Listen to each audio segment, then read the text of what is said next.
So closely, didn't speak of the That's cool.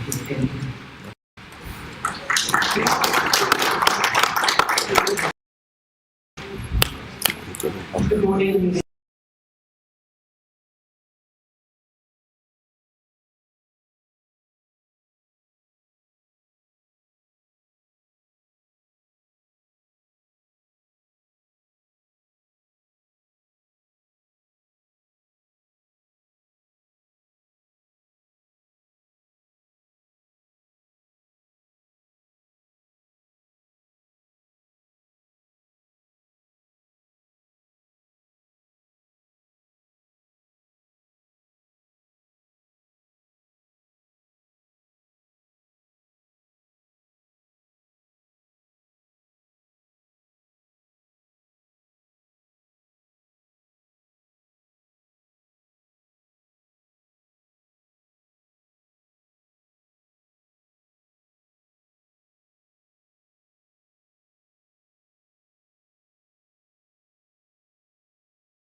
Key resources affected by climate change. Oversight and accountability. Monitor government departments and agencies to ensure gender-sensitive implementation of climate programs. Hold hearings with stakeholders, women farmers, civil society and academia to assess the impact and gaps in climate legislation and programs. Collaboration and partnership. Work with other communities, environment, finance, to mainstream gender across sectors. These communities must become a hub of accountability where women are not merely included, but empowered, the emphasis on empowered. Now, in South Africa, we face severe climate impacts. The recent droughts and floods have affected health, tourism, and economic output. Crop and livestock yields are declining.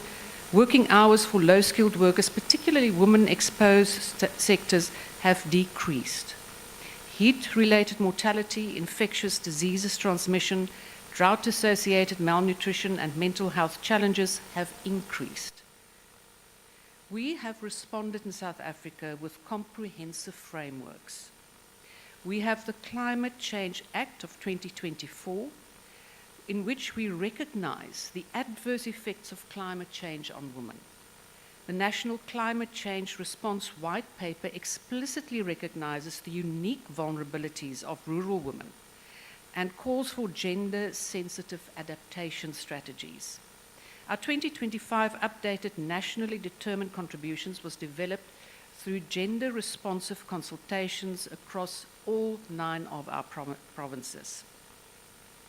The Just Energy Transition Investment Plan, those initiatives, backed by over 350 billion rand in investment, includes gender inclusion as core principles. The Jobs First project in one of our provinces in Mpumalanga prioritizes women's employment and leadership in green sectors.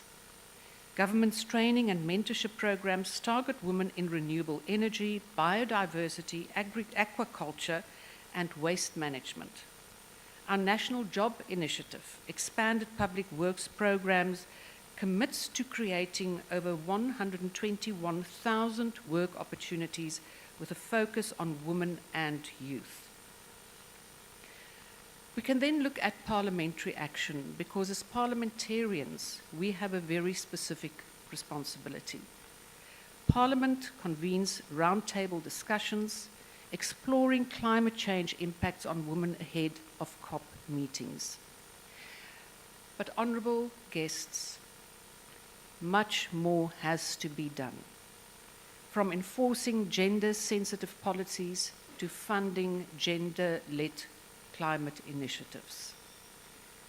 In conclusion, climate knows no borders, but its solutions must be inclusive. Women are not just stakeholders, they are leaders. We represent them, and they count on us to turn policy into action. And it starts now. I thank you.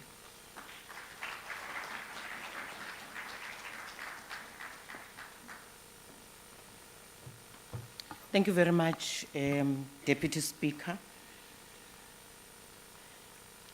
for the welcome remarks to all the honorable members in this session. May I just assist members, honorable members, you have translation services, and I think on the table there must be a piece of a paper that shows you South African Sign Language 0, French 2, Arabic 3, Portuguese 4, something like that, so that you then have the translation services, and so that you are able to follow the discussions. Thank you very much. We are going to have the second speaker of the day, remarks by the IPU. On your agenda, there's a different name. However, we have this morning Ambassador Anda Philip. Please take the podium.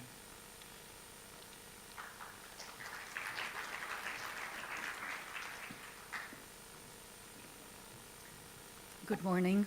Thank you, Madam Chairperson, Madam Deputy Speaker, honorable members, ladies and gentlemen.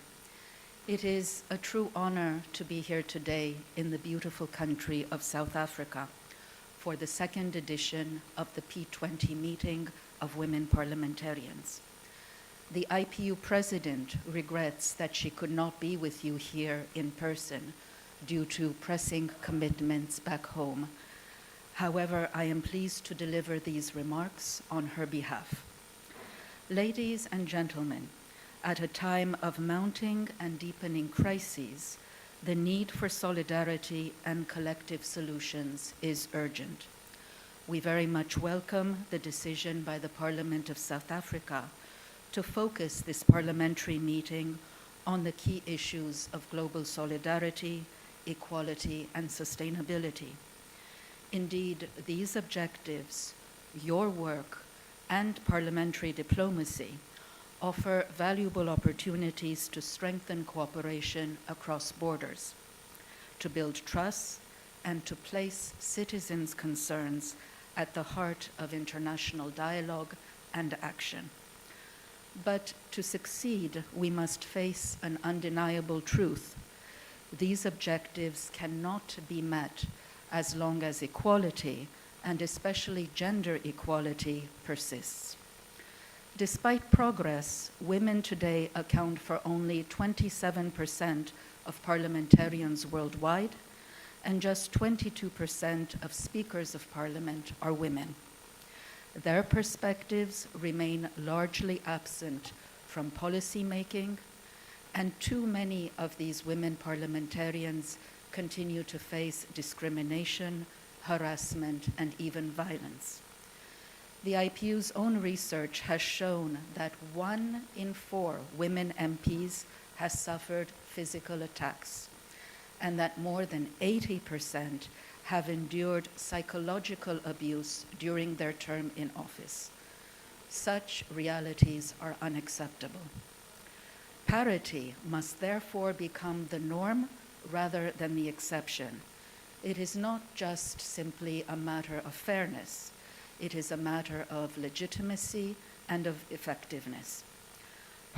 Parliaments that reflect the full diversity of their societies are better equipped to respond to people's needs, and policies shaped by equal participation are undeniably more inclusive, representative, and sustainable. And in some parliaments, parity is now a reality. This was made possible through political will and strong legal frameworks. The IPU, therefore, is working to make such progress universal. Excuse me. Earlier this year, at the Global Conference of Women Parliamentarians that was held in Mexico City, the MPs adopted a comprehensive plan of action for parity. This provides a practical toolbox to accelerate equality through quotas, reforms in campaign financing, zero tolerance for harassment, and accountability mechanisms to ensure that commitments are indeed enforced. This message was echoed more recently at the 15th Summit of Women Speakers of Parliament held in Geneva in July.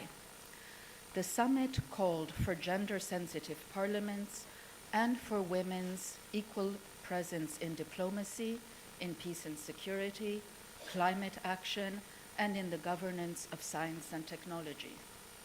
These efforts are anchored in a growing body of normative commitments. The IPU Kigali Declaration of 2022, endorsed by all of your parliaments, affirmed the need for institutions that are gender sensitive, inclusive, and safe, and for lawmaking and budgeting that close persistent gaps. And most recently, the CEDAW Committee's General Recommendation number 40 on women's equal and inclusive representation in decision-making systems, co-developed together with the IPU, underscored that parity is not just aspirational. It is a binding international responsibility and a prerequisite for democratic legitimacy. The task before us, therefore, is clear. We cannot hope to deliver global solidarity while women remain underrepresented in peace processes and in parliaments. We cannot achieve sustainability while women's knowledge and leadership are being sidetracked. We cannot build trust in new technologies if women are excluded from shaping the rules that govern artificial intelligence. And we cannot secure inclusive growth if discriminatory laws and unequal care responsibilities continue to hold women back. That is why the IPU has placed gender equality at the very heart of its work. Our Forum of Women Parliamentarians, celebrating this year its 40th anniversary, remains a vital platform for advancing women's leadership. And our campaign on gender equality, Action by Action, reminds us that indeed progress is built step by step through gender-responsive laws, through reforms to institutional culture, through stronger protections against violence and discrimination, and through accountability. All of our member parliaments have signed on to these commitments, and together we can help bring about positive change. Ladies and gentlemen, in conclusion, the challenges ahead can be met if we remain steadfast in our purpose. Parliamentary diplomacy and this very forum of the P20 Women Parliamentarians provide the means to work together across differences and cultures. But solidarity, equality, and sustainability will remain out of reach unless gender equality is at the very center of the agenda. On behalf of the IPU, I would therefore like to invite you all to join us in this effort to build parliaments and societies where women and men share power and responsibilities equally, and where progress for half of humanity becomes progress for all. I thank you for your attention. Thank you very much, Ambassador, for the words of encouragement and counsel. And thank you very much to the Deputy Speaker, to both of you, for reminding us that as honorable members and women of parliamentarians, that our leadership is crucial in shaping responses to climate change, energy transition, and economic and gender inequality. The next speaker on the program is the chairperson of the Multi-Party Women's Caucus, Honorable Dunjwa, who's going to give us remarks on behalf of the Multi-Party Women's Caucus. Honorable Dunjwa.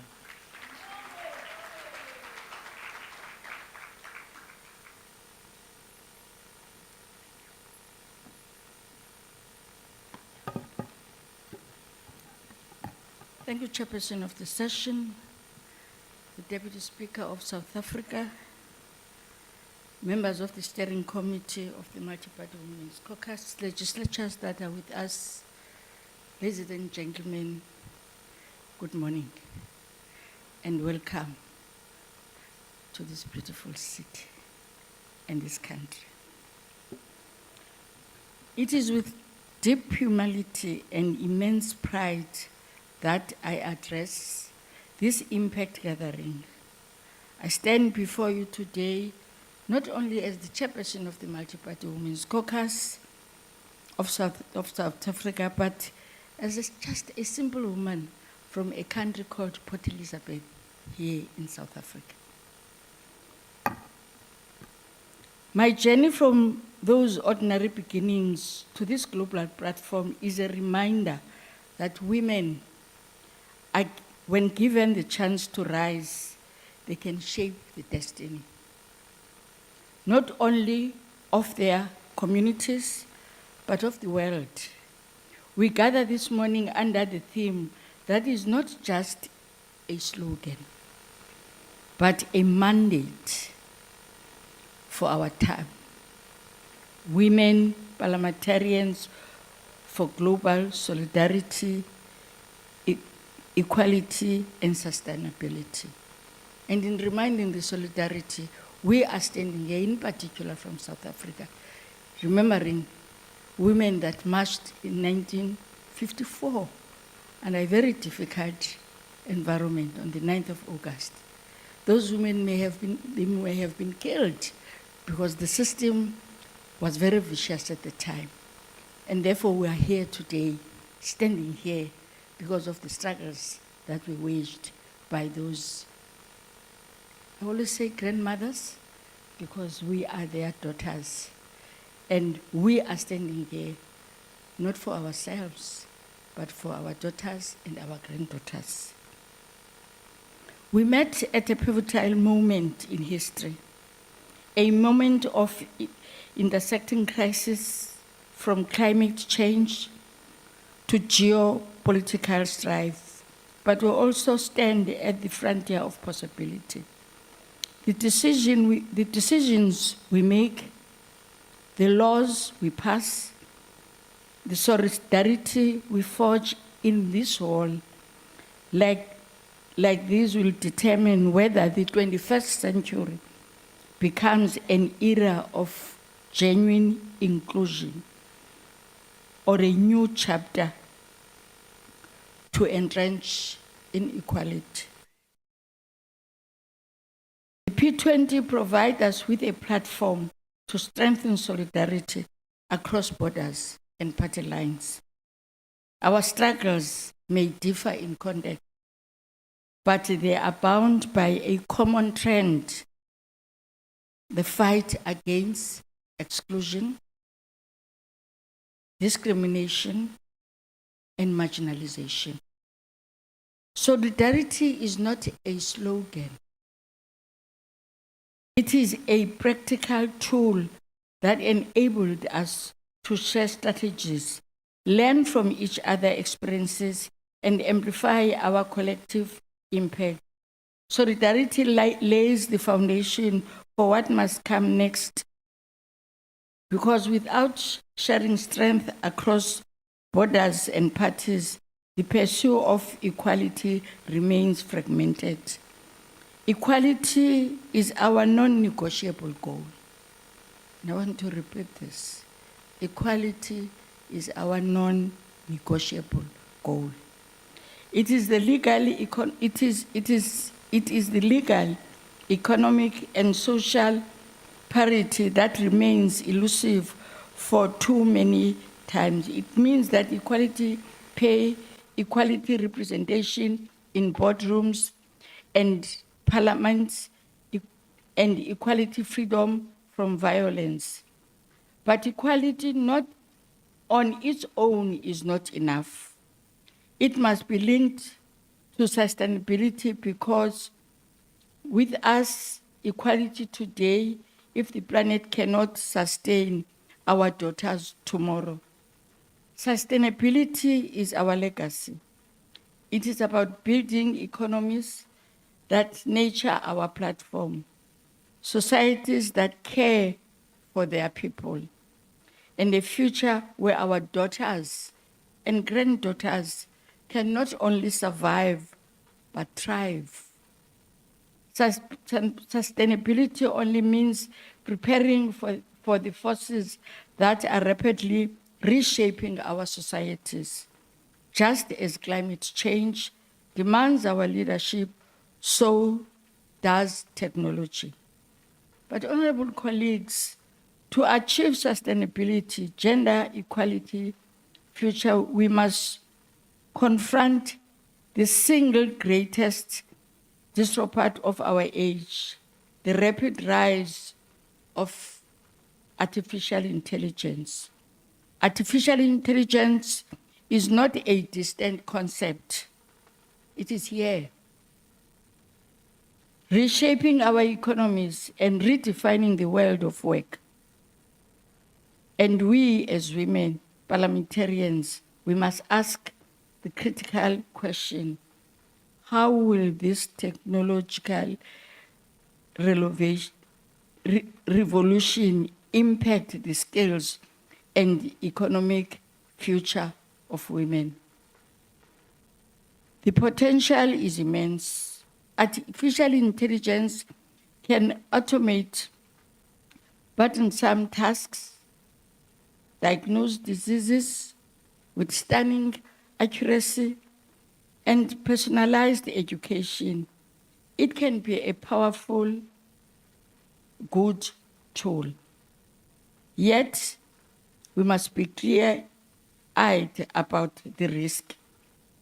Initial studies show that automotive has a gendered impact roles with high concentrations of women in administration, customer services, and even certain sectors of health are particularly sustainable to automation if we are not proactive.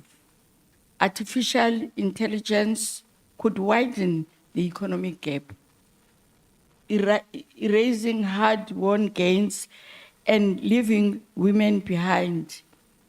These risks remind us that the future is not written. It will depend on the choices we make in forums like this. Let us leave these meetings not only to renew commitment, but with a concentrated plan of action. Let our solidarity be the network that supports women entrepreneurs. Let our pursuit of equality be the law that mandates the allocants. Let our dedication to sustainability ensure that technology serves humanity and protects our planet. And the message from the steering committee on behalf of the multi-party caucus from Parliament of South Africa is that the future is not something that happens to us. It is something we build with our hands, our minds, and our unwavering solidarity. I thank you.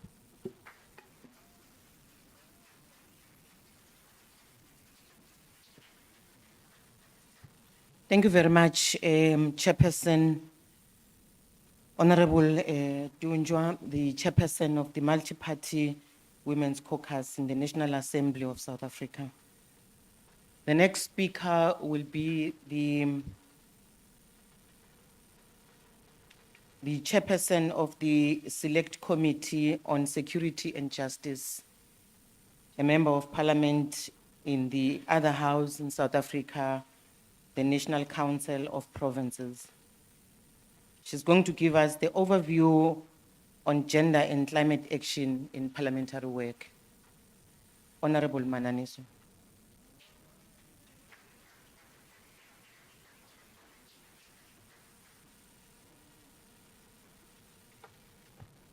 Thank you, Honorable Chairperson, and let me greet the Honorable President in his absence here, and as well Honorable Chairpersons from both houses, Minister in the Presidency on Women, Youth and Persons with Disabilities, Honorable Members, and distinguished delegates, and ladies and gentlemen, and I want to appreciate more men who are here as advocacy of equality.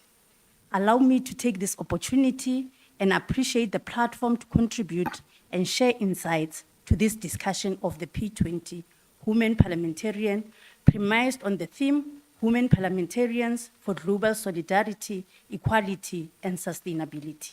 Honorable Chair, it's an honor to join you today in this important conversation, where together we can drive the intersection of two critical forces shaping our future: climate change, adaptation, and the gender mainstreaming in the environmental sector. Gender inequality has long been a global issue, despite efforts to address these inequalities through international frameworks like the United Nations Charter, the Universal Declaration of Human Rights, and the Beijing Declaration and the Platform for Action. The reality is that many women, especially in developing nations, remain disproportionately affected by the impacts of climate change, as alluded by the Deputy Speaker. Climate change is one of the greatest social, economic, ecological, and environmental challenges of our time. It is also an incontrovertible challenge to human rights, not least because it severely impacts global public goods such as water and land, while placing those that have not caused the crisis at its front line. The climate change-induced challenges exacerbated water insecurity, crop failures, food insecurity, and health risk, resulting in damage to critical infrastructure and disruption to the provisions of basic services. While all feel its impact, underlying inequalities and uneven coping capacities leave some population more vulnerable. Women are heightened risk due to a variety of factors, which include the following.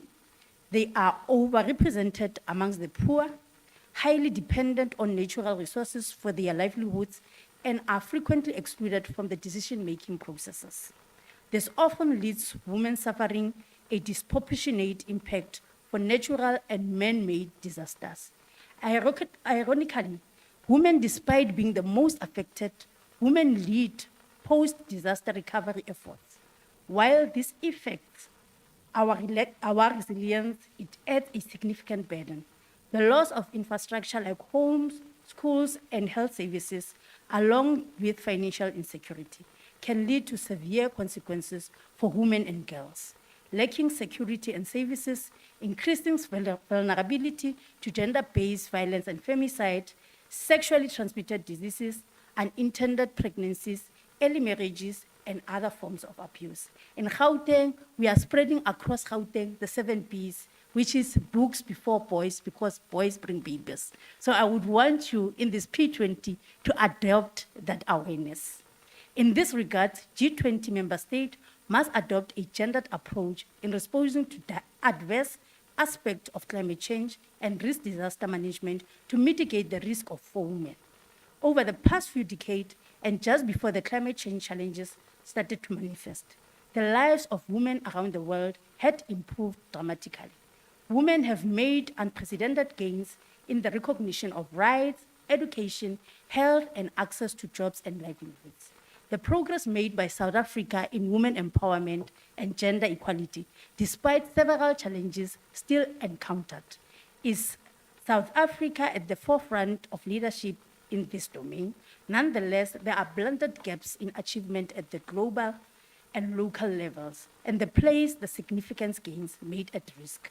Girls and women who are poor, live in remote areas, are incapacitated, or belong to minority groups, continue to lag behind, placing them on a huge disadvantage in being able to respond effectively to impacts of climate change.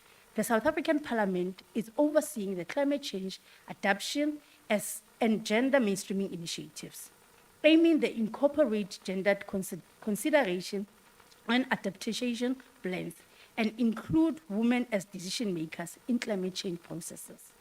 G20 member states should advocate for similar gender mainstreaming in all climate change responses, as alluded by IPU.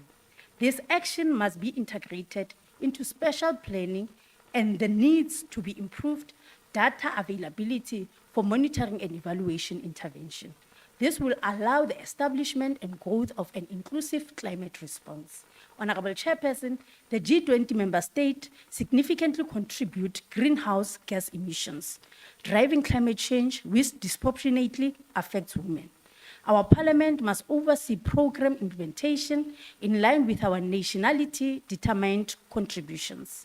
While taking responsibility for 4 emissions, we must reinforce the common but differentiate responsibilities on the Paris Agreement. We should advocate to develop countries to financial climate mitigation and adaptation in developing countries and ensure women and girls are not left behind in combating climate change. We are saying here as well that persons with disability as well, elderly persons and children from ECDs must not be left behind when we deal with climate change issues. The path towards a sustainable future free from the effects of climate change hinges on our collectively ability to address this disproportionate impact of women. As G20 nations, we hold a unique position to champion a gender-responsive approach to climate change by prioritizing women's leadership, ensuring equitable participation in decision-making and recovery efforts, and investing in their economic and social empowerment. We not only safeguard our most vulnerable, but also unlock a powerful force for resilience and innovations. Honorable members, let us commit to concrete actions that bridge the gender gap in climate response, fostering an environment where women are just survivors but active architects of a climate-just world for all. Gender mainstreaming is not just a theoretical concept, but a practical necessity. It means integrating gender consideration into all aspects of climate change, adaptations, strategies, policies, and programs. By doing so, honorable members, we ensure that the unique experience and contributions are not only recognized by us, but all are harnessed in ways that promote sustainable development. The National Environmental Management Act, as alluded by the Deputy Speaker, acknowledges the vital role of women in environmental management. However, we must do more than just acknowledge, but we must act. It is through inclusive approaches that we can begin to build resilience, reduce vulnerability, and address the inequality that climate change exacerbates. As I conclude, Chairperson, I want to say cooperation, partnerships, integration, and proper plans is the new currency for developing countries. I thank you.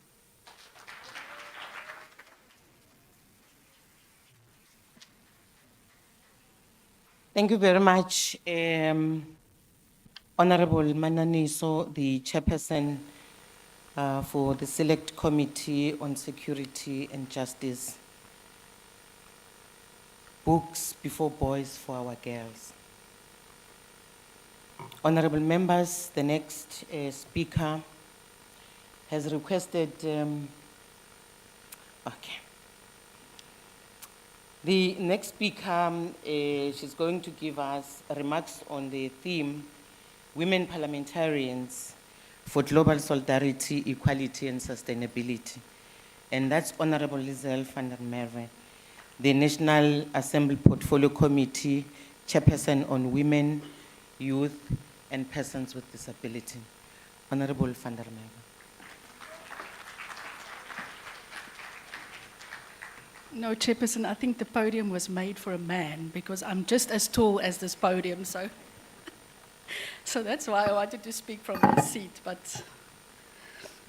thank you very much, Chairperson of this session, Honorable Pule, the Deputy Speaker of our National Assembly, Dr. Annelie Lotriet, our Minister of Women, Youth and Persons with Disabilities in absentia, the chairperson of the Multi-Party Women's Caucus, Honorable Dundwa, and her steering committee, the presiding officers of the South African Parliament and parliaments represented here today, leaders of delegations of various countries present, as well as the delegations from the IPU and PAP, honorable colleagues, distinguished guests, ladies and gentlemen.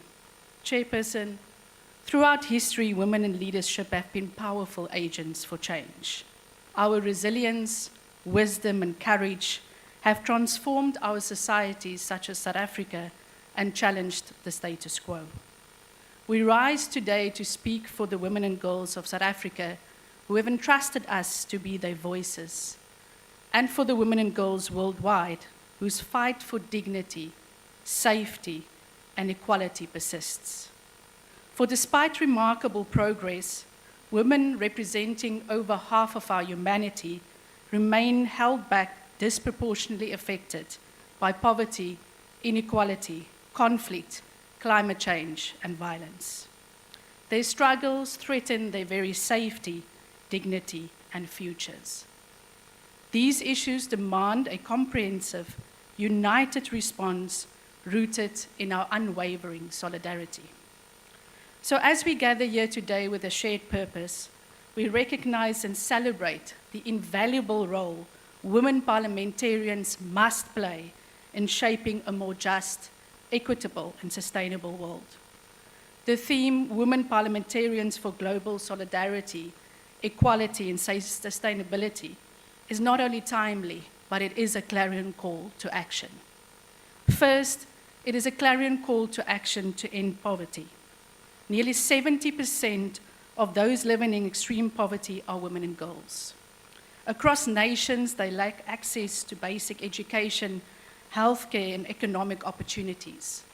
Their unpaid labor, often invisible, and uncompensated sustains families and communities, trapping them in cycles of poverty and inequality. We must introduce in our parliaments measures to recognize and value unpaid care work performed by women and girls. We are duty-bound as parliamentarians, not only to craft laws that break these cycles, but to ensure protections, decent work, and economic empowerment for all. Second, colleagues, today must be a clarion call to action to confront persistent gender inequality. Despite progress, discriminatory laws continue to hinder gender inequality. Then, as the IPU had mentioned, women's representation in political leadership remains inadequate. We only occupy less than a quarter of parliamentary seats worldwide. Our voices must rise in our parliaments to challenge these, while we also advocate for gender-responsive budgeting and expanding women's participation in decision-making. Third, today must be a call to champion education for all. Over 122 million girls are out of school, especially in conflict zones.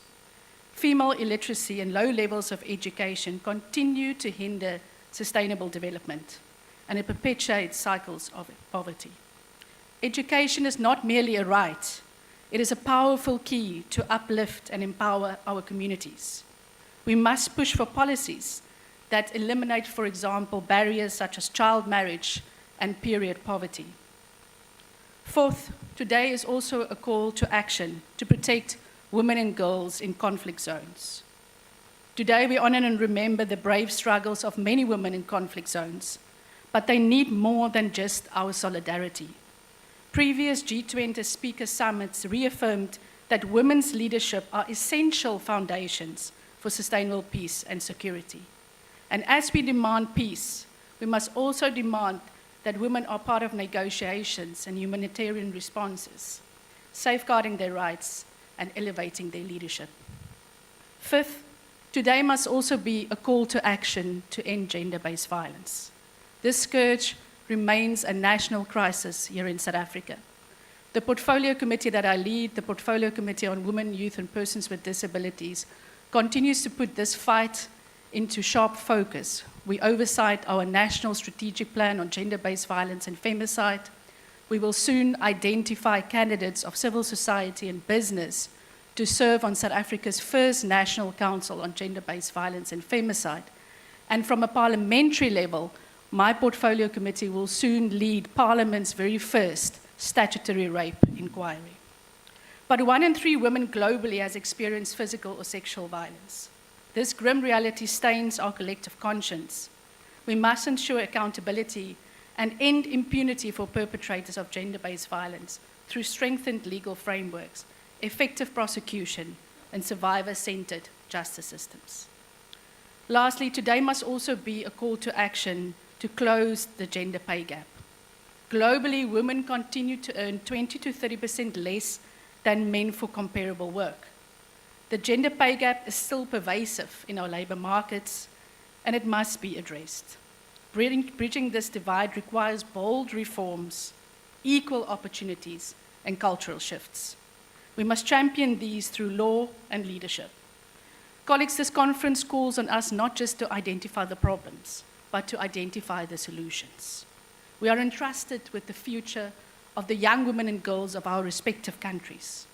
We must therefore support each other in efforts to champion gender equality.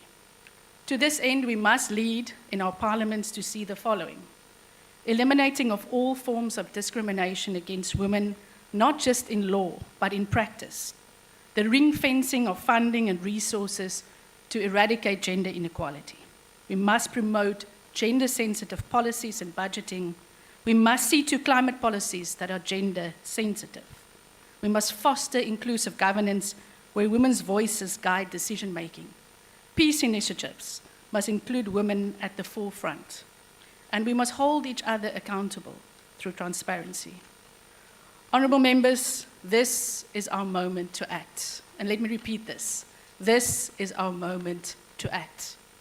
We are and must be catalysts for change. Our presence in decision-making chambers is vital, as it amplifies women's voices and ensures that gender perspectives are integrated into all levels of governance. Let us remember that gender equality, it's not just a women's issue. It is a fundamental human rights issue and a necessary condition for sustainable development. When women are empowered, our societies thrive. When women participate fully, economies grow, peace is fostered, and environments are protected. Today, I call upon all of us, members of parliament representing our various countries, policymakers, and stakeholders, to unite in solidarity. Let us forge alliances across nations, cultures, and sectors, for our solidarity is our strength. We must harness this. In conclusion, I wish to welcome all of you to our beautiful South Africa. May you have a very wonderful conference. And remember that we hold the collective power to forge a future where every woman and girl can thrive in dignity, freedom, and opportunity. It must be our generational mission to build a world where women and girls have got equal opportunities, safe spaces, and voices. A world that reflects our collective aspirations for solidarity, equality, and sustainability. The South African Parliament will play its part. It's time to act. Thank you.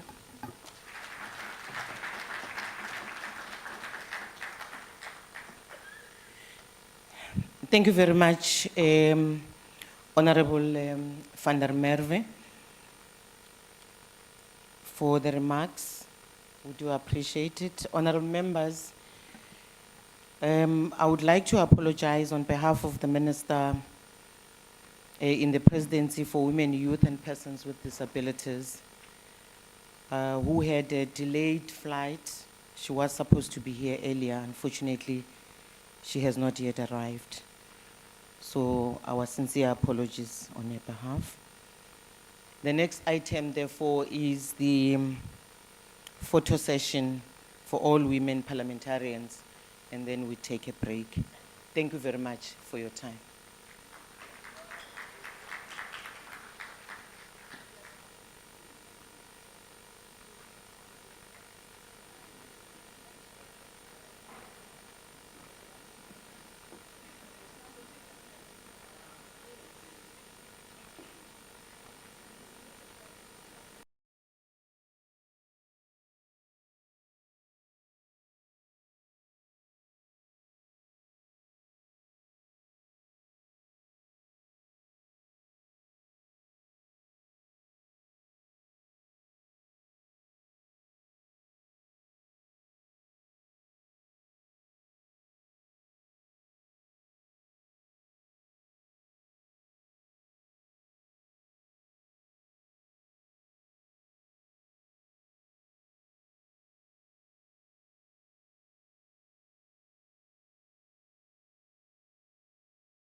Only a small fraction of resources are directly accessible to women's organizations. Large-scale financing continues to favor infrastructure-heavy projects dominated by male-led enterprises and governments.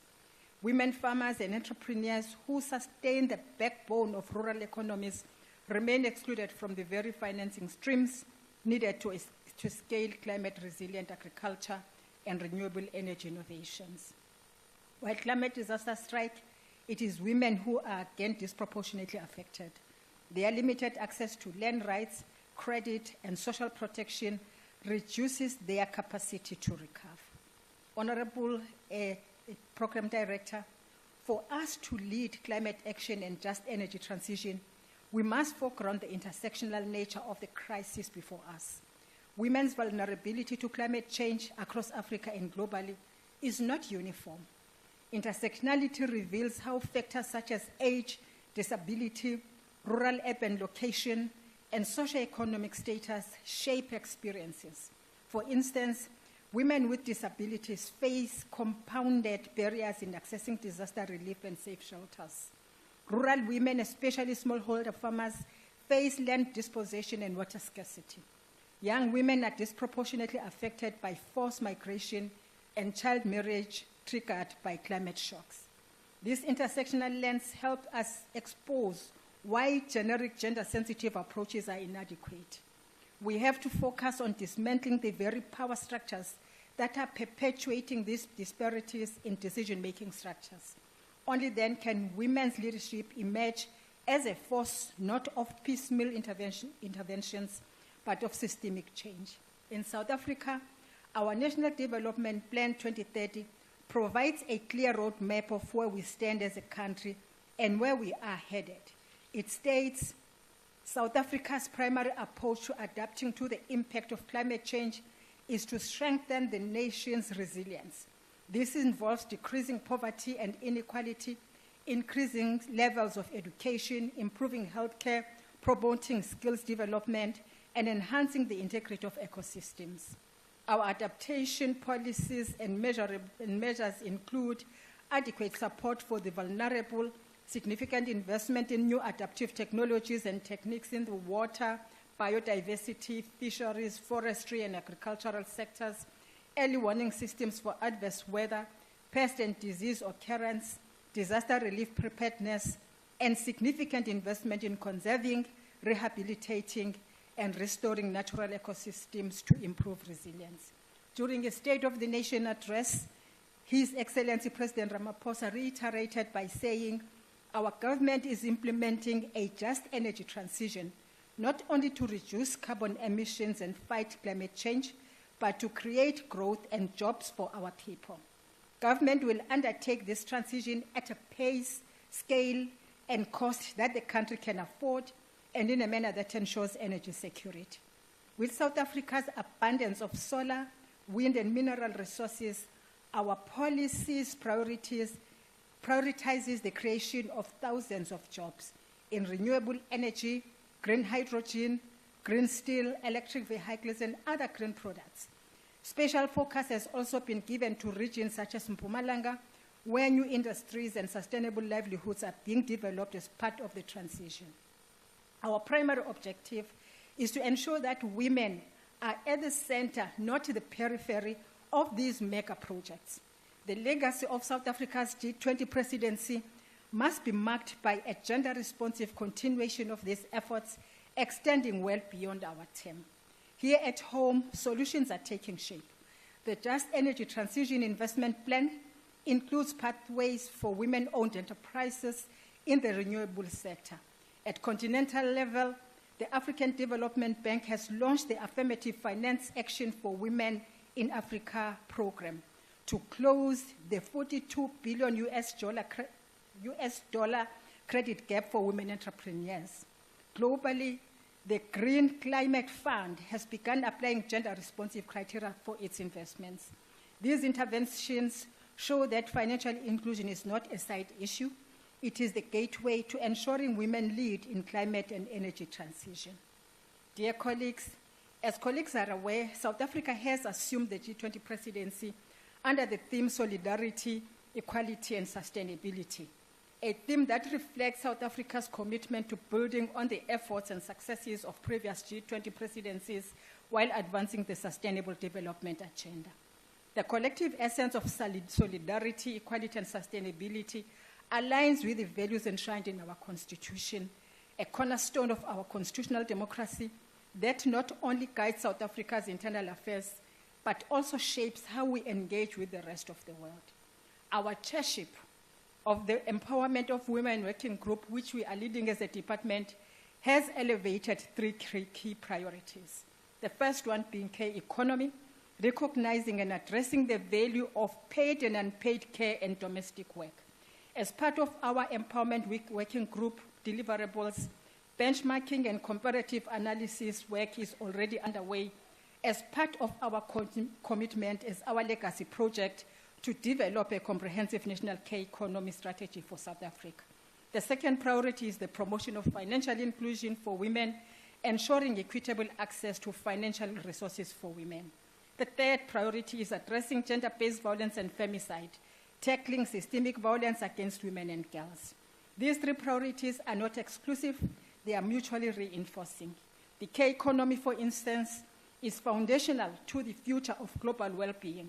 As long as those at the bottom of the economic ladder, predominantly women, remain on the margins of undercompensation economic activities, inclusive economic growth and financial inclusion, which is the second priority, of course, whether you look at it from the climate action or energy transition, will remain elusive. Above all, we firmly believe that the empowerment of women will remain a distant dream unless we collectively deliver a decisive blow to the prevalence of gender-based violence and femicide.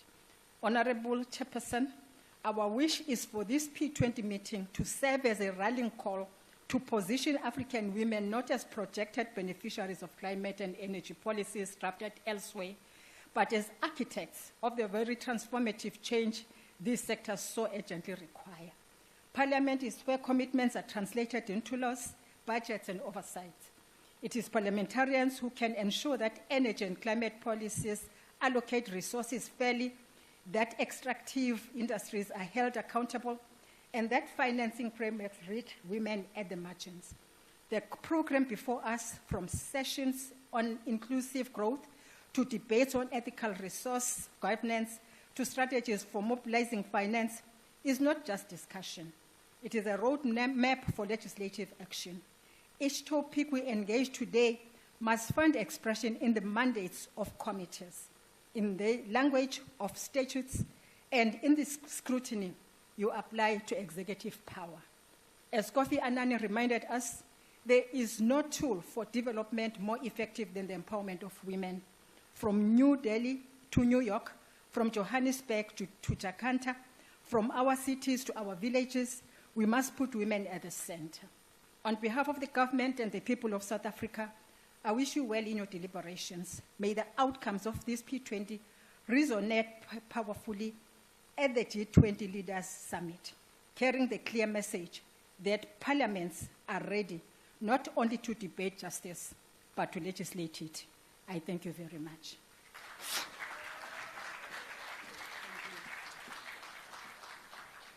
Thank you very much, Honorable Minister Sindisiwe Chikunga, for the keynote address. Honorable members, allow me to acknowledge and recognize the presence of the Speaker of the National Assembly of South Africa, who earlier on went to join the session of the young parliamentarians. She has come back to join us. Welcome back, Honorable Speaker, the Honorable Togo Didiza. Thank you very much.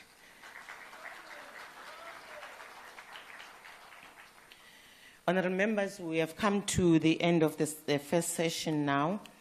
It is the opportunity for the women parliamentarians to have a photo session, and the photo session will happen where I am. May I request that the team come and help us to sort out the space here for the photo session. Thank you very much.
just want to take this. Be able to move. Okay.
Nothing. I think that's Women's voices matter in business, in farming, in Parliament. This September, the second P20 meeting of Women Parliamentarians comes to South Africa. Together, global women leaders will demand resources, representation, and real change for equality. Join the movement from the 29th to the 30th of September, live on Parliament TV. Your Parliament, your voice, your future. Am I on the speaker there? yes. From Brazil to South Africa, the P20 journey continues. In Cape Town, women parliamentarians from across the world will unite to adopt the Cape Town Declaration, a bold call for action on gender equality. Be part of the conversation. Watch the second P20 meeting of Women Parliamentarians from the 29th to the 30th of September on Parliament TV, DSTV channel 408, and follow at Parliament of RSA. Your Parliament, your voice, your future.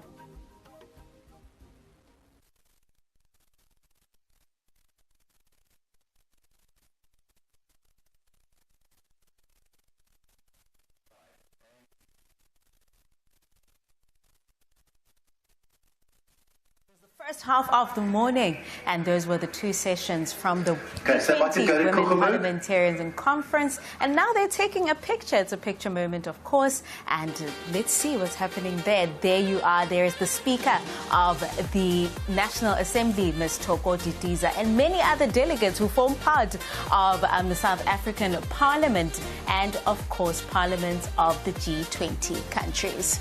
And as you can see there on your screen, some of the women delegates attending the P20 meeting of Women Parliamentarians. And we've seen a couple of members of parliament from our national parliament and delegates from across the world. Of course, nothing beats a great picture. It's a must-have. Otherwise, the event did not happen. Of course, this is an important event where women will cascade their issues and challenges throughout the G20 countries and learn from each other with regards to resolutions and issues that women have throughout these countries. What kind of problems can be provided to provide solutions with regards to equality, with regards to representation, and ensuring that challenges that women have are cascaded on a global stage. And as you are just seeing there on the pictures, it's evident that this is not just a South African event, but an African continent event. I think you would have seen that table with the traditional wear, great representation of the African cultures there. But as Shepard indicated, we had seen the discussions, debates, statements from the P20 Women meeting of Women's Parliamentarians, and we'll now take you to the P20 meeting of Young Parliamentarians. Stay tuned. Appreciation to South Africa for its principled stance and unwavering support for the people of Gaza. Your voice has been a beacon of justice and solidarity in these most difficult times. We are living a time when profound changes are reshaping politics, economics, societies, and even daily life. Breakthroughs in AI, digital technologies, renewable energy, and biotechnology are opening unprecedented possibilities. The global transition towards green growth and climate resilience offer tremendous opportunity to create inclusive prosperity. These developments reshape economies, redefine how we work and learn, and offering solutions to challenges once though unsolvable. Never before has humanity been so closely linked. The exchange of idea, knowledge, and innovation across borders in accelerating progress. Yet, on the other side of this bright picture, inequalities and injustices that threaten our common future stand. Wars and conflicts destabilize entire regions. Hunger and famine still affect millions, and climate change accelerates its destructive impacts. While in some countries, young people can seize these emerging opportunities, in others, they are deprived of them as war, terrorism, famine, and economic hardships continue to hinder their potential. Dear colleagues, with all sincerity, as we gather in this esteemed meeting to discuss such important matters, I feel a profound sense of shame. We speak of climate change, of equality, of sustainable development, and of global solidarity. Yet all these very principles are being systematically crushed by Israel in Gaza. For instance, while we speak here of climate change and ways to mitigate its impact, Israel has been destroying not only the people of Gaza, but also its very environment. Israel deliberately destroys the soil, the water, and the very fabric of nature itself in Gaza for the past 2 years. Through the genocide it has committed in Gaza, Israel has violated every rule of humanity and international law, shaking the very foundations of the multilateral system and global solidarity. While we deliberate here today, people in Gaza continue to suffer from severe hunger and thirst, and tragically, most of those losing their lives are young people and children. At a time when we, as young parliamentarians, are actively engaged in politics and entrusted with shaping the future, the fact that people in Gaza are dying of hunger while we are unable to stop it, it's something I'm personally ashamed of. This is a truth that should trouble the conscience of us all. Dear colleagues, in Gaza, the genocide committed by Israel has taken and destroyed the lives, hopes, and potential of countless innocent young people. This fact reminds us that without peace and justice, the dreams of youth for a better, sustainable, and equal future cannot be realized. As young parliamentarians, we carry the responsibility to transform dialogue into action, and nowhere is this more urgent than in Gaza. In this regard, Gaza stands at the very top of the issues we must urgently address. As young parliamentarians, we must raise our voices together and ensure that the atrocities and the genocide taking place that are finally brought to the end. Thank you very much.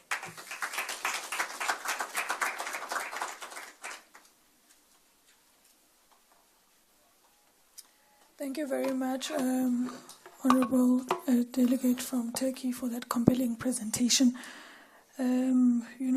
Honorable delegates, we've heard powerful interventions, that remind us of the urgency of our mandate as young people. Also, we need to use our parliamentary diplomacy to keep the ICJ case on every international agenda in our midst. And this is how we can defend Palestine and the credibility of international law, by keeping it constantly on our agenda as we move. Honorable delegates, these insights have also showed us that while our contexts might differ, our aspirations converge in the end, and towards a fairer and more united and more sustainable world. So we must continue converging until we win this battle. It's not impossible, and it's only up to us, if we are honest in our engagements, to ensure that it comes to place. I will then move on to Honorable Delegate and young parliamentarian from Russia to come and make their presentation. Thank you.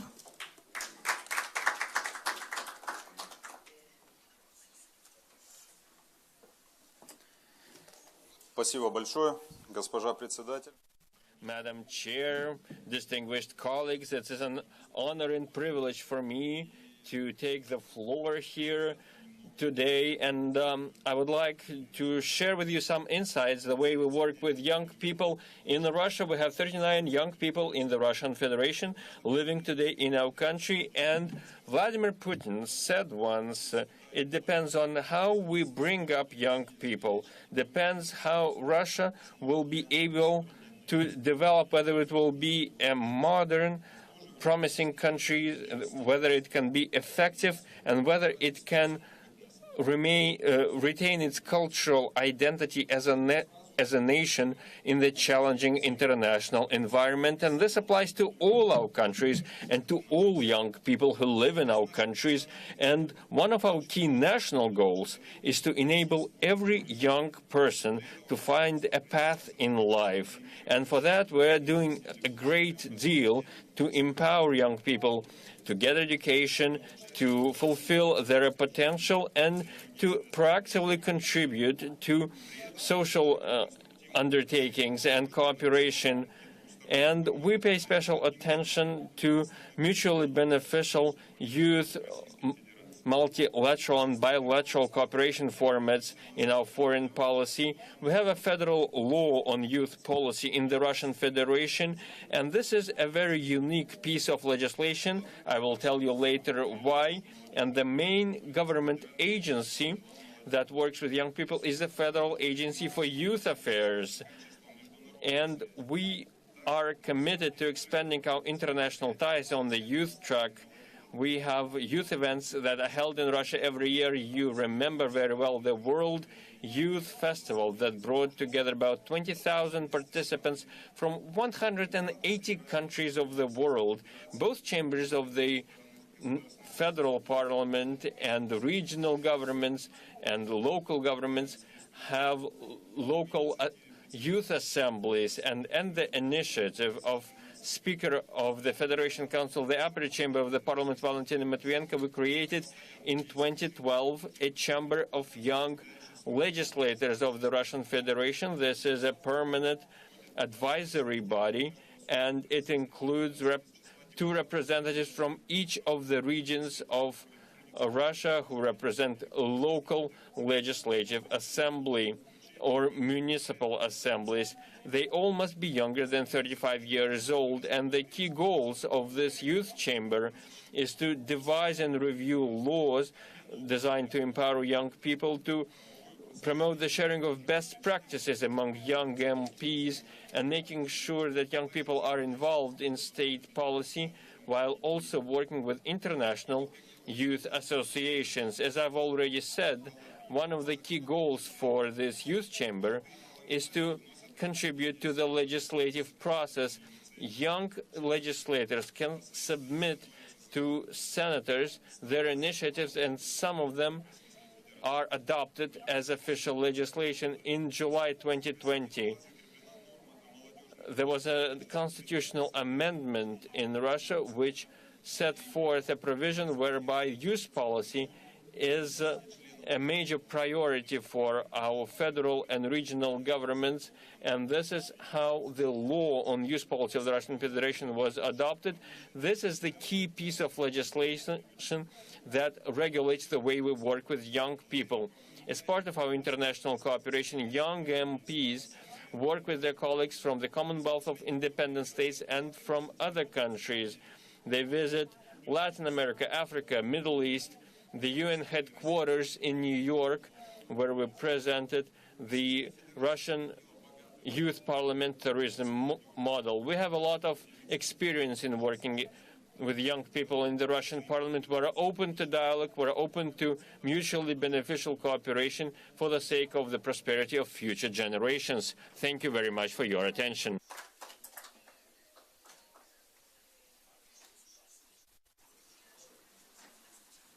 Thank you very much, Rasha, for that insightful presentation. You are very intentional in your efforts to ensure that young people prosper, and I think we should open a platform to exchange ideas, as different countries and states, to ensure that we exchange some skills and thoughts and ideas on how we can ensure that we can also practice some of your practices in our different countries.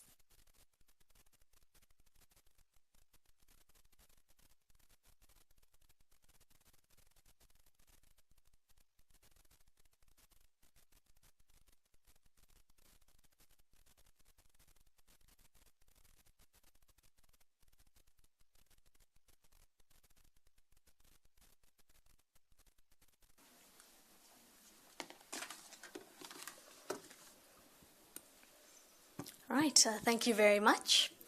My name is Fasiha Hassan. I am a member of parliament in South Africa, and I also hail from the province of Gauteng, which is where Johannesburg is. So if you flew through there, that is my home province.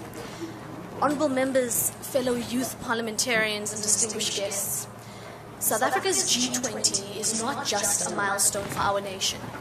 It is a turning point for our entire continent.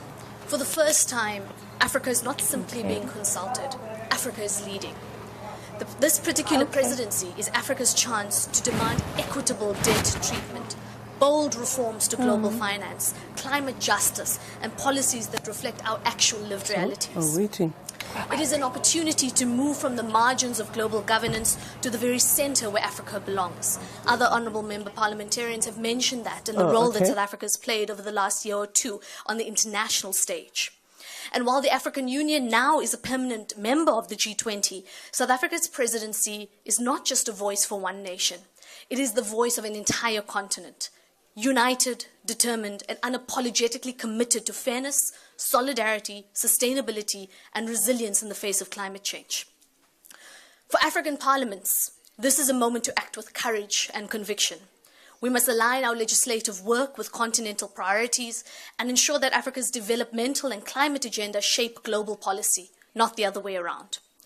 Under the theme Harnessing Parliamentary Diplomacy for Global Solidarity, Equality and Sustainability, South Africa's presidency insists that African perspectives and African initiatives are not just an afterthought, but a driving force in global dialogue. Colleagues, we gather here with one shared mission, and that is to make sure just a little bit out of the youth parliament that is going on right here in Kleinmond at Arabella Hotel. And of course, as you can see right here, this provides a serene backdrop with the halls of Arabella Hotel, which are charged with energy for a truly historic gathering right here on African soil. Now, the inaugural P20 meeting of young parliamentarians is now officially underway, a pivotal precursor to the main 11th P20 Speakers Summit, which commences this Friday. And setting the tone for this crucial dialogue was none other than the Speaker of the National Assembly, Ms. Thoko Didiza. And this is, of course, the National Assembly of the Republic of South Africa. Now, in her opening address, Speaker Didiza did not merely welcome delegates, she framed the profound responsibility now resting on the shoulders of the young legislators, of course, gathered here and across the G20 nation. As the host of this first ever African P20 summit, her words carried the weight of a continent's expectations. Now, she spoke to the core theme of harnessing parliamentary democracy for global solidarity, equality and sustainability, challenging these emerging leaders to move beyond rhetoric and become architects of tangible, progressive change. In a world grappling with complex challenges from climate crisis to deepening inequality, her call to action was clear. The innovative spirit, the digital fluency, and the unwavering moral courage of youth are not just welcome in these chambers, they are essential for their very survival and relevance. Now, this was, of course, a powerful affirmation from one of South Africa's most senior parliamentary figures, signaling that the voices in this room must not just only be heard, but be heeded. Now, we are immensely privileged to be joined by the Speaker herself. Madam Speaker, thank you so much for making the time. Thank you very much to you, and good morning. Speaker, of course, this is a profound moment, not just for South Africa, but for the African continent as a whole. And in your opening remarks, you charged the young parliamentarians, you inspired them to ensure that they too know that they are in charge and they have the ability to make change. Now, what specific mindset or quality did you most want to instill in them to begin these deliberations? Well, firstly, it was to note the role that young people play in our societies, but also the important role that young parliamentarians have in ensuring that as they are lawmakers, they need to make sure that the kinds of legislation that we pass today will actually benefit not only young people in our time, but also those of the future. We also acknowledge that while G20 might have started as a forum for debating global economy and what needs to be done to actually ensure that it grows and it thrives for everybody. As developing nations and as South Africa, we have been very conscious that without dealing with issues of solidarity, to ensure that we bridge the gaps among our society, some who are vulnerable, we cannot succeed. We also are conscious of a number of conflicts that are impacting, in particular, for young people, and therefore the need for peace and sustainability. But also acknowledge the impact of climate change, that our economies, as they grow, as they seek to grow, it is important to take into consideration that our environment isn't finite. We therefore have to protect it so that what we do does not harm our environment today and also for the generations to come. And all of this, in our view, will ensure that we can be able to work together as members of the G20 and globally to really fast-track our sustainable development goals by what we do today. Ma'am Toko, of course, on that, everybody keeps on saying that this is the first time that the P20 is held on African soil. Now, with that, why was it so critical, especially for South Africa, as the host, to ensure that a dedicated platform, especially for young parliamentarians, was a central part of this historical event? Because we believe that young people are important in terms of giving us new ideas that can propel our development towards the future. They've got the agility to make sure that things happen.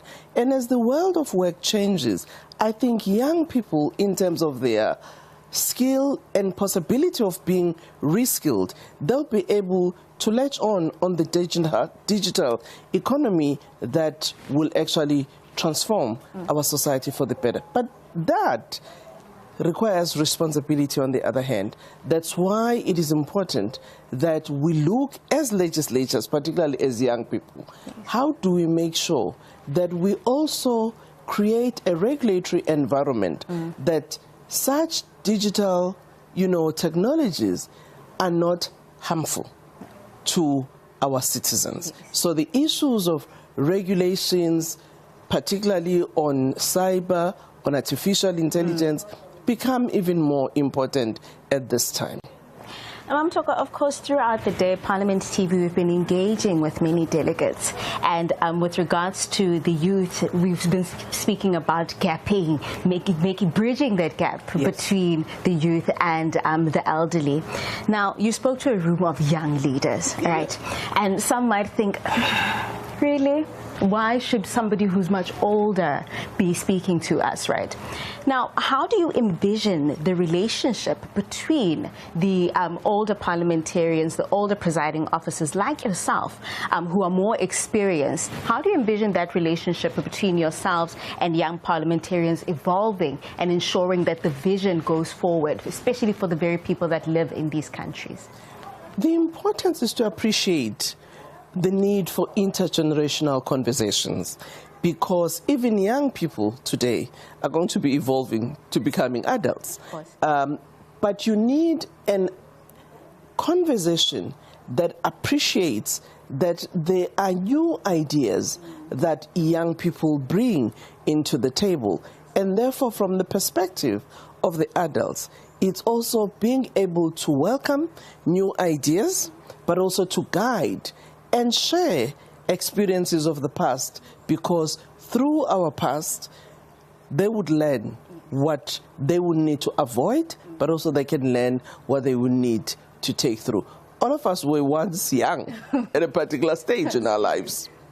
So essentially, we should harness the wisdom that we received from the elders.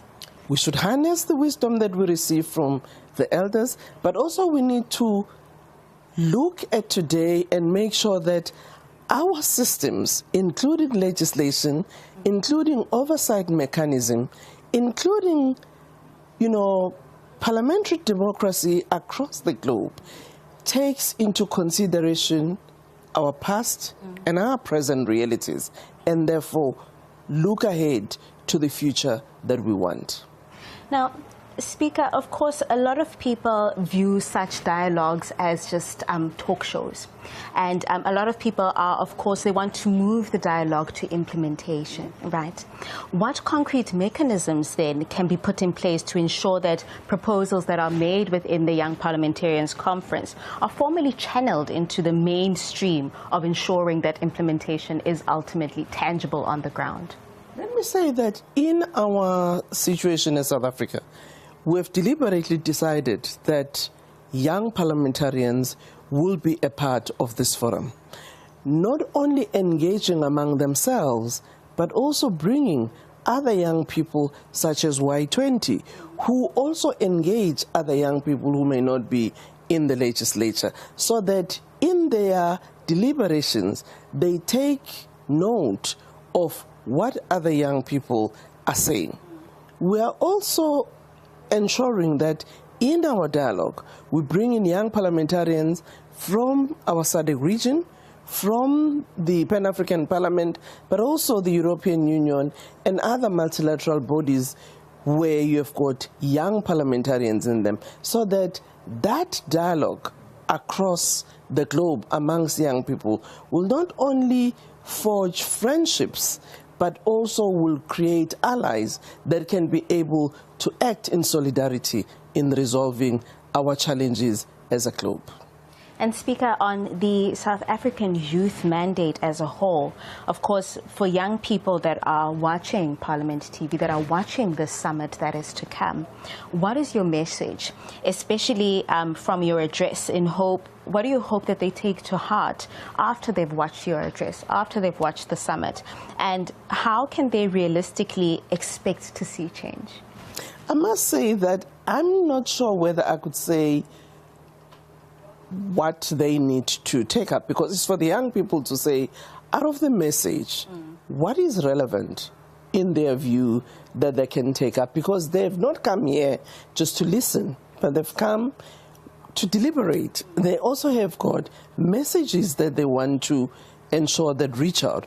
But what we can promise is that the outcome of the Youth P20 will form part of the Speakers Forum deliberations and finally to the Leaders Summit. And it is our hope that going forward, we will keep the Young Parliamentarians P20 as an annual forum, whoever may be hosting the G20, so that we continue this platform of action for young people. But beyond that, in the various legislatures, our view is that young people will continue to advocate for better conditions for young people, not only in the politics, but socially, ensuring that they formulate legislation that would actually be impactful to the lives of young people, because they hold the power of making laws, they hold the power of budget allocations, they hold the power of advocacy because of the platform that they have as members of Parliament. And Speaker, on personal reflection, having witnessed the struggles of previous generations of democracy, you did say that you all were once young, of course, and there were different fights at the time. Now, what does it mean for you personally to see a new, diverse generation of South Africans now stepping forward onto a global stage such as the P20? And how does that help shape the future of international parliamentary diplomacy? Well, I must say that when we started in the planning of the Speaker Summit P20, we actually were intentional that we want to have young parliamentarians defining the agenda within the theme and actually lead us into what they think should be areas of reflection during these engagements. We therefore made sure that they were part of the organizing committee. The Youth Parliament in South Africa, they decided that this year we'll be focusing on the P20 as part of the build-up activities to engage on the theme. And they actually ran that program successfully. Even today, it is the young people that are actually chairing their own session. I was there as a guest to open, and I left because we want to give them space as young people to dialogue among themselves, but also come up with solutions that they think will be relevant for their constituency going forward. And Speaker, just lastly, once the summit concludes, right, what is the single most important legacy that you hope the Young Parliamentarians meeting will leave, both for the global parliamentary community and our own South African Parliament? If you look at the program of today, one of the areas that young people will reflect on is youth entrepreneurship. It's youth and climate change. And I do think that those two themes are very instructive, because the one respond to the current challenge that we as South Africans, obviously together globally, we are facing, the issue of unemployment of young people. And I do hope that as part of the outcomes, young parliamentarians in South Africa will really say, what is it that we will do as young people to fast-track the employment possibilities and self-employment through entrepreneurship for young people to address the challenge of unemployment in our country. Thank you so much for joining us at Parliament TV, Speaker. Thank you. And of course, that was the Speaker of the National Assembly of South Africa, Ms. Thoko Didiza, sharing her insights, especially with regards to youth parliamentarians and the issues and challenges that they face throughout each of all the countries, the G20 countries that are here. And of course, we're still building up to the ultimate P20 Speaker Summit that is scheduled to begin on the 1st towards the 3rd of October. Keep on watching Parliament TV. We're participating in. The debate continues. We need to reaffirm that we are a generation unwillingly to inherit a broken system. The call for meaningful youth participation, institutional reforms, and decisive climate action has to be very clear, and it's up to this meeting to ensure that we are very clear as young people from across the globe on those various issues. Our task is to ensure that these words do not remain aspirations, but they need to become commitments, which will ensure that we oversee and ensure that they are implemented. And they need to shape real policies in our parliaments and in our global arena. So as representatives of different legislatures and parliaments, it's our responsibility to ensure that these, our words and our meeting becomes real policies which we will be implemented across. Today we affirm that solidarity is the antidote to division built on trust and cooperation across nations. And, equality, we need to remind ourselves that equality is not an act of charity, but it's an act of justice. So we need to ensure that no young person is denied opportunity by circumstance of birth. Even with what was being said, it was recognized that sustainability is not a distant aspiration, but an urgent foundation of our survival and our prosperity going forward. Like I quoted in the beginning when we started our session, President Mandela's timeless words guide us still, that sometimes it falls upon a generation to be great. So it's up to us to ensure that we are the great generation, which will ensure that the generations to come are secured. Honorable members, greatness, we speak about greatness all the time, but it's not beyond us. It's not impossible. It is within us. And it's just up to us to just be truthful in our approach going forward. And we need to dare to act with courage and conviction. On behalf of South Africa, I thank you all for your passion, your vision, and determination to all our countries that presented to us this morning.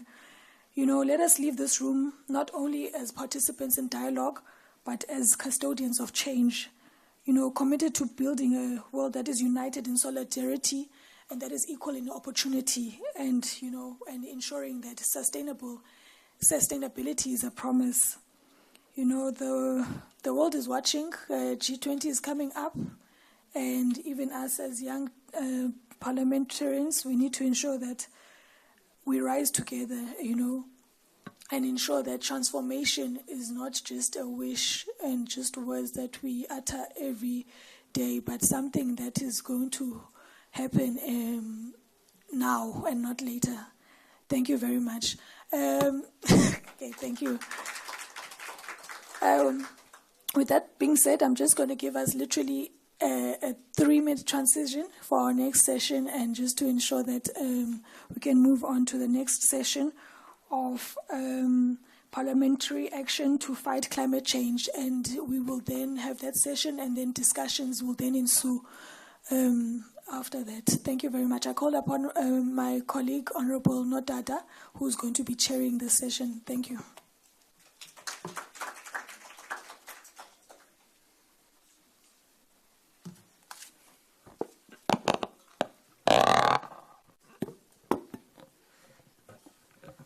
Right. Good morning, honorable members, and good morning to everybody who's in the House. We are now going to move on to the session around parliamentary action to fight climate change. And this particular session will obviously have some time for us to have discussion points. For those of you that don't know me or came in late, my name is Baxolile Nodada. I'm a member of Parliament in the National Assembly.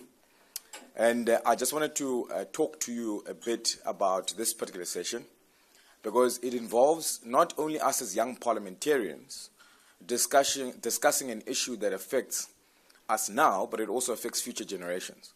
So it's important for us, when we have the discussion and put solutions on the table, know that it's not just only about us, but for future generations. Climate change is an existential crisis or threat that demands global solidarity and cooperation. According to the Intergovernmental Panel on Climate Change, the IPCC's 2018 Special Report on Global Warming of 1.5 degrees Celsius, human-induced warming had already reached approximately about 1.0 degrees Celsius above pre-industrial levels by 2017. At the current rate of around 0.2 degrees per decade, the world is projected to cross the 1.5 degrees Celsius threshold around 2030 to 2040. Within this global context, sub-Saharan Africa has experienced warming of approximately 0.86 degrees Celsius above its 1991 to 2020 baseline, intensifying climate impacts such as more frequent and severe floods, droughts, and heat waves. To keep global warming within 1.5 degrees Celsius, the IPCC indicates that global emissions need to decline by roughly 40 to 45% from 2010 levels by 2030, reaching net zero around mid-century. This implies annual reduction rates of about 7% to 8% each year until 2030. South Africa's 2025 G20 presidency, under the theme of solidarity, equality, and sustainability, officially framed our global cooperation efforts, emphasizing a just, inclusive, and sustainable transition. In parallel, at the intergovernmental level, the P20 parliamentary platform, parliamentary group of G20 countries plus invited partners, provides a space for legislatures to collaborate on aligning national laws and oversight mechanisms to meet these ambitious climate change targets. In the African climate story, South Africa stands at a pivotal crossroads. Though its historical greenhouse gas emissions are modest, the impacts of climate change, droughts, heat waves, and floods are becoming more frequent and severe. Parliament has stepped into this narrative, evolving from policy-shaping body into a central actor in national climate governance.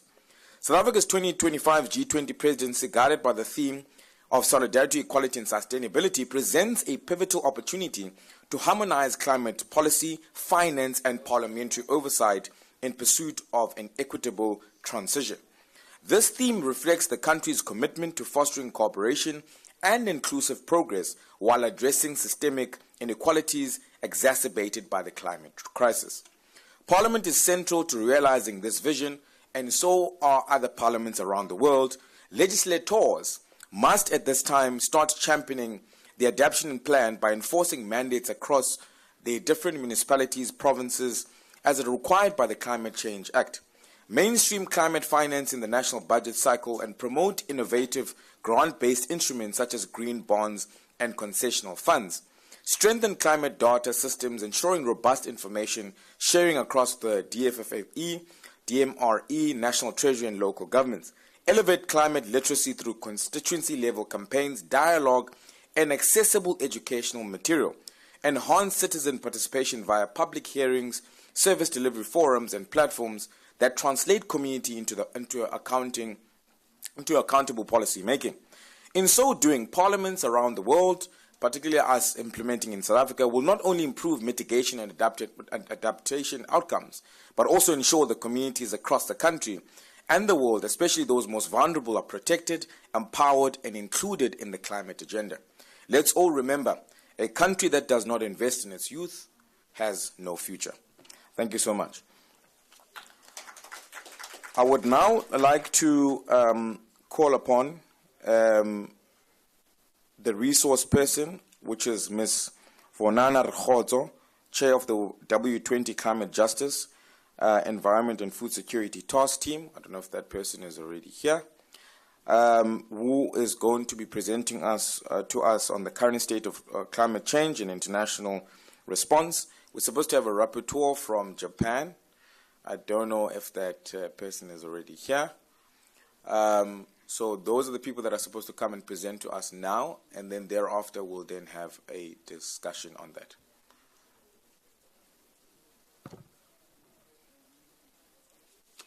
All right. I see that those particular people have not arrived yet. What I'll then do in the meantime, after having presented that, is to open up to the floor to have a discussion around climate change and some of our country's perspectives on climate change. I know there are also representatives from the different legislatures here that this obviously does affect directly. So any of our participants today that would like to make some statements around climate change or make a contribution on climate change, please do indicate just by a show of hands. Cool. Turkey? Yes.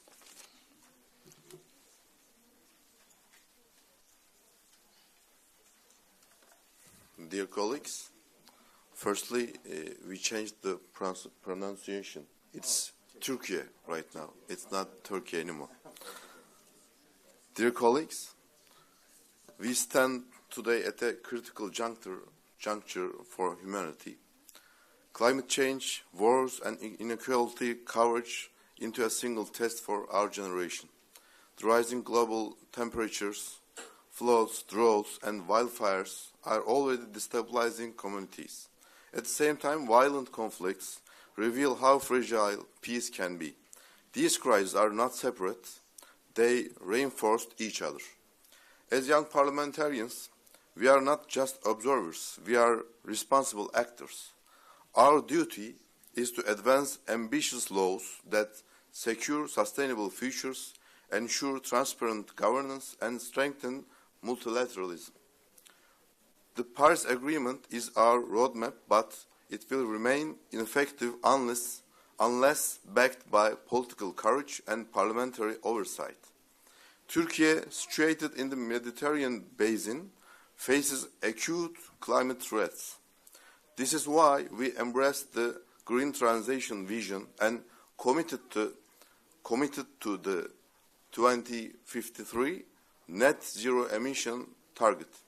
Our Grand National Assembly adopted the first standalone climate law, updating our climate governance framework.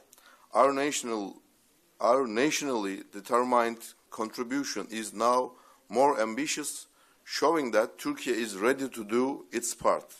Moreover, our candidacy for COP31 reflects Turkey's will to host inclusive dialogue for collective action. But climate change cannot be separated from broader global challenges. Peace and sustainability are interdependent. The destruction in Gaza reminds us, without justice, peace cannot last, and without peace, sustainability cannot exist. As young leaders, we must not only raise our voices, but also propose pathways for a fair and lasting solution. Therefore, I call upon all of us to combine words with action. First, to support immediate humanitarian corridors in Gaza to protect innocent lives. Second, to strengthen parliamentary diplomacy for ceasefire and peace talks. And third, to reaffirm that justice and sustainability for a fair and lasting solution. No. This is not only a matter of solidarity but of responsibility. While we debate the long-term challenges of our world, in Gaza an urgent humanitarian crisis is unfolding. It is our responsibility not only to debate the future, but to respond to the present, to act where lives are being lost as we speak. The world doesn't need more spectators in Gaza. It needs problem solvers, bridge builders, and courageous voices. Dear colleagues, the future depends on the decisions we make today. Let us commit to action that transcends borders and differences. Together, we can shape a world where sustainability, peace, and justice reinforce one another. Today, I invite you to take action. Let this gathering not be just another discussion, but the starting point for solutions that will serve the good of all humanity. Thank you.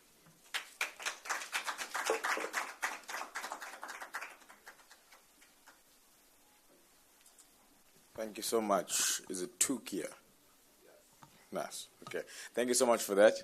And I think we all agree that as much as we're making statements here today, it's also an opportunity for us to take back some of the suggestions that we have to influence legislation and oversight in our different parliaments across the world. So I'm going to ask the next country that would like to make a statement around climate change. If Algeria is ready, they can come through. Over to you.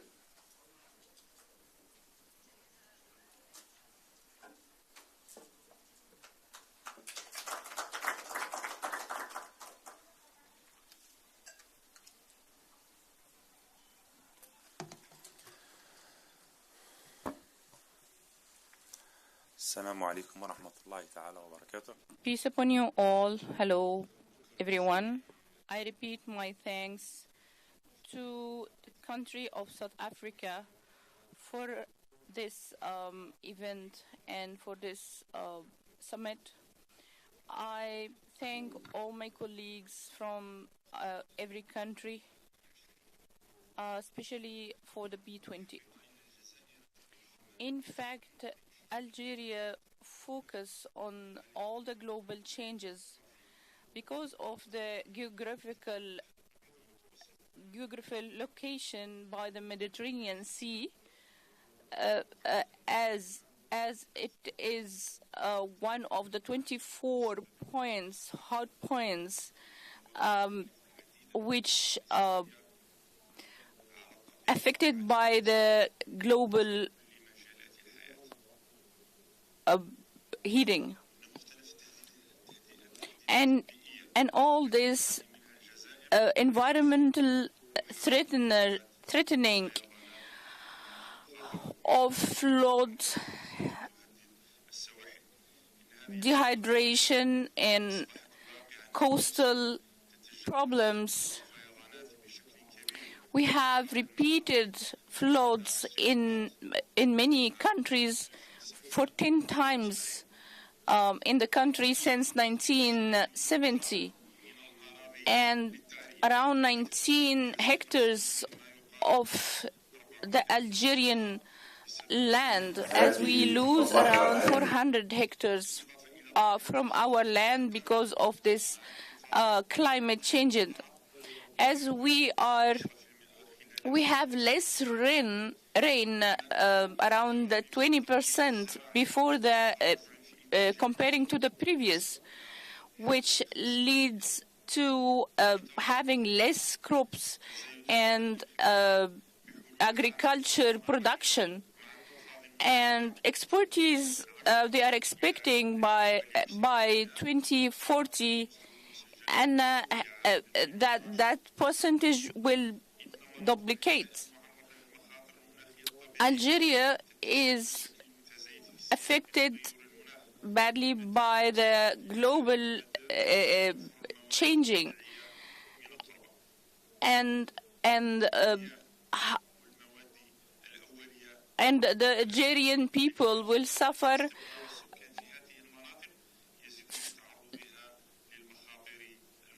lots of social groups. They have lots of problems in certain parts of Algeria. They have lots of problems related to the nature and the climate. والجزائر تقوم and Algeria is doing its best.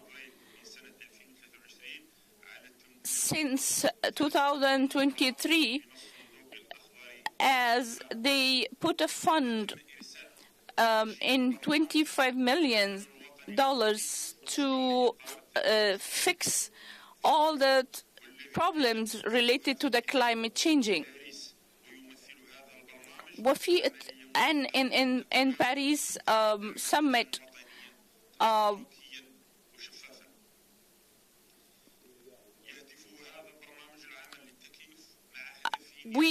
they created a program. This program is to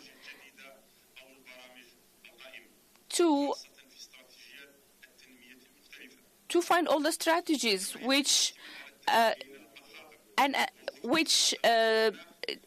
indicate all the climate problems Algeria is facing, and also using the German technology in reducing all the climate changing problems and threatening and disasters in Algeria. In many fields like agriculture, water, industry, forest, and taking all the precautions to deal with all the climate changes in the future. And Algeria made lots of programs which is for all the areas which is more affected with this climate problems. This is with the support and the help of the German cooperation, which measured the percentage of the rain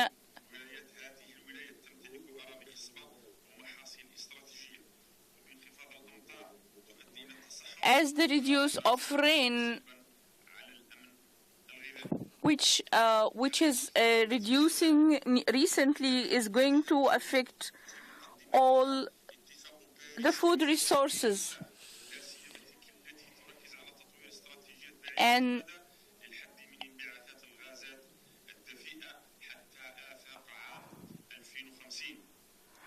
in this Paris agreement,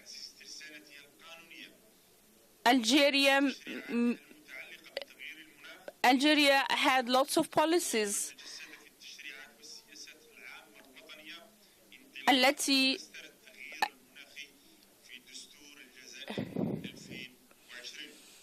Algeria made lots of policies which just shows the plan which is going to be till 2030. And our ambition is to raise the percentage till 22% by using all the technology ways and to have renewable energy resources, and giving the priority to all the actions which will help with the climate problem with all bodies and parties in Algeria.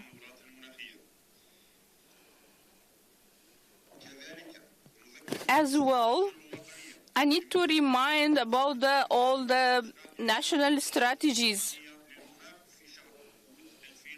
As our climate ministry, we draw a clear line to accommodate all the threatening and risks which will happen in Algeria.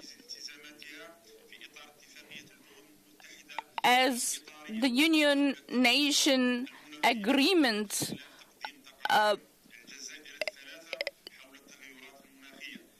receives all the reports from the Algerian ministry,